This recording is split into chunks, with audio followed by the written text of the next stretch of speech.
이런 사람에 대해서 최상목이 계속 나서서 자 우발적 충돌이 국가기관 간에 없어야 한다. 그러면서 옹호 도대체 당신의 생각은 뭐냐라고 질문하는데 하여튼 우발적 충돌은 없어야 한다. 계속 주장하고 있는데요. 자, 이 부분에 대해서 오늘 박찬대 원내대표가 작심하고 발언했습니다. 한번 들어보시겠습니다.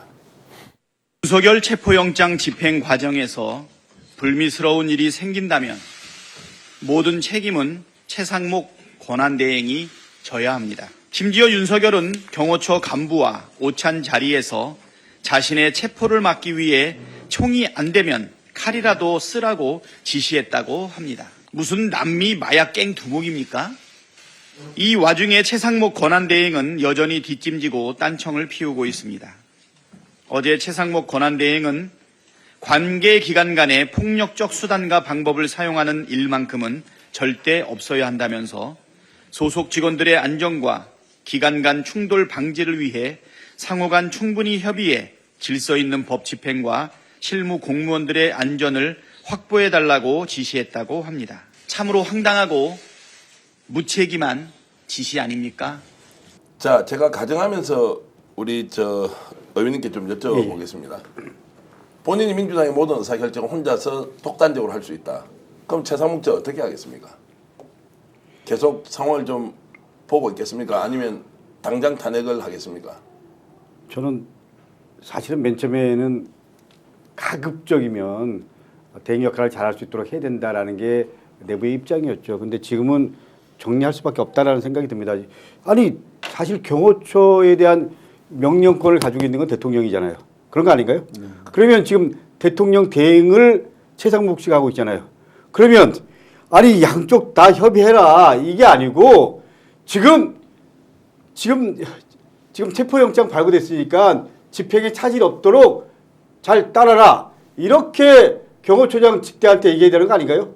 근데 양 기관이 서로 잘 협조해라 이 말은 니들이 잘 알아서 하라 이 말은 지금 어쨌거나 경호처 입장이 변하지 않으면 하지마 이런 말이랑 마찬가지잖아요. 그렇기 때문에 결론적으로 말씀드리면 이런 부분에 대한 모든 책임은 이제 최상목 대행한테 있다라는 부분 분명히 말씀드려야 되고요. 만약에 무슨 일이 일어난다 그러면 최상목이 책임져야죠. 자, 그래서 구체적으로 이게 어떤 불법 사실이 있는지 하나하나 따져보고 신인규 변호사가 법률가로 답변 좀 해주십시오. 자, 김건희가 만약 거기에서 경호처 직원들을 불러서 안마를 시켰다. 이거 범법 행위입니까? 아닙니까? 저는 일단은 이게 참. 자, 그게 하나가 있고요. 두 번째. 자, 최상목이 지금 저렇게 하는 행위. 예. 법원에서 체포영장 발부를 했는데 네. 기관 간에 협의를 하라라고 하는 것은 이게 범법이 안 되는지. 예. 근데 그 두 가지 한번 설명 좀 부탁드리겠습니다. 예. 근데 일단은 뭐 최상목의 행위는 그냥 직무유기니까 예. 이거 너무 쉬운 사건이라 뭐 그냥 직무유기로 정리하면 될 것 같고 그 김건희 안마 부분은요.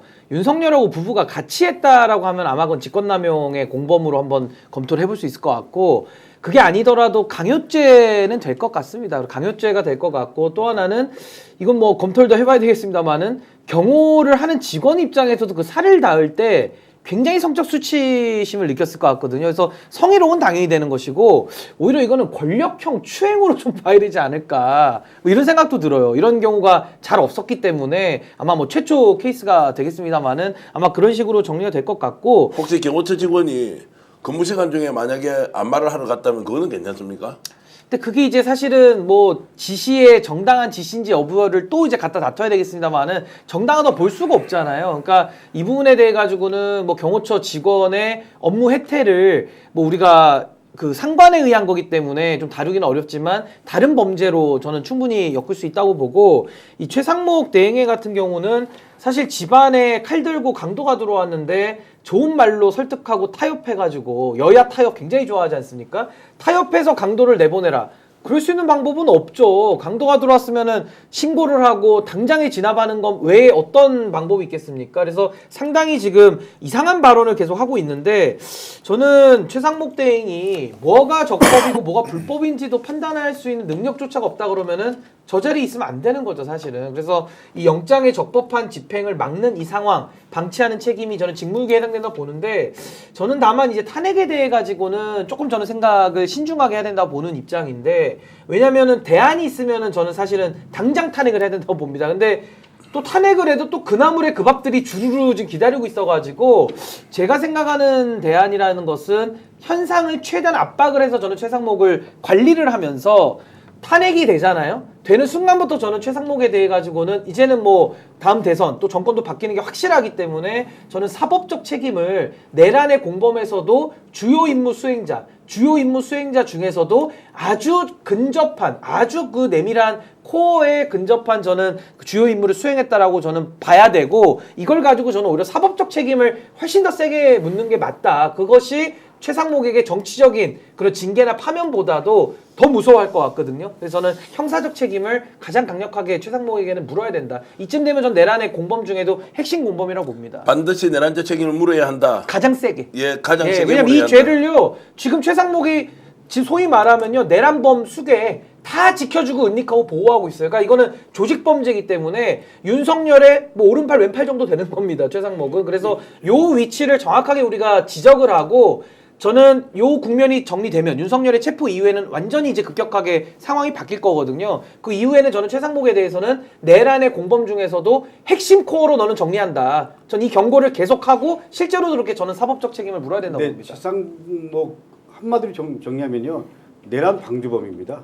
어떻게 보면 제2 내란을 지금 어떻게 보면 진행하고 있는 그런 역할을 하고 있는 것도 그런 거 아닌가요?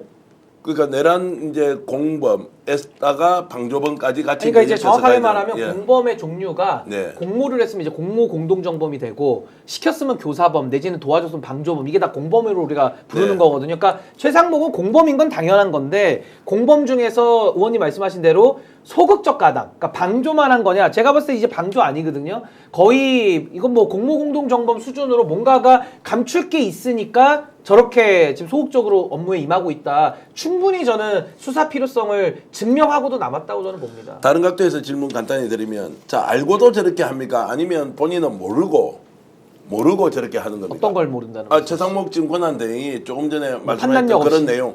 그러니까 알고도 윤석열 편 그냥 드는 거냐? 아니면 아예 무지한 거예요. 나 잘못한 거 원래 없어. 이거 당연히 내가 대통령 지금 권한 대행으로도 할 수 있다.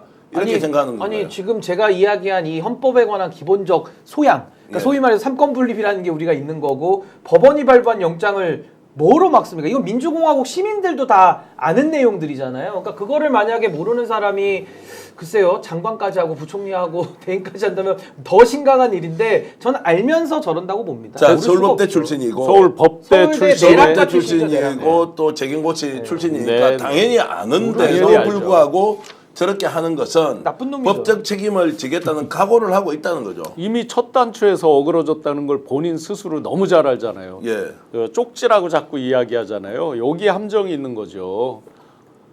보고서 페이퍼죠. 쪽지는 뭐예요? 그 KBS 사장이 얘기하던 작은 파우치 얘기하는 거랑 똑같은 얘기입니다. 뭐가 쪽지입니까? 대통령이 준 페이퍼죠. 이 페이퍼를 대통령이 주는데 안 받다? 최상목 권한대행이 몇십 년을 지금 공직생활을 했는데 대통령이 주는데 이걸 안 보고 차관 보한테 전달을 했다?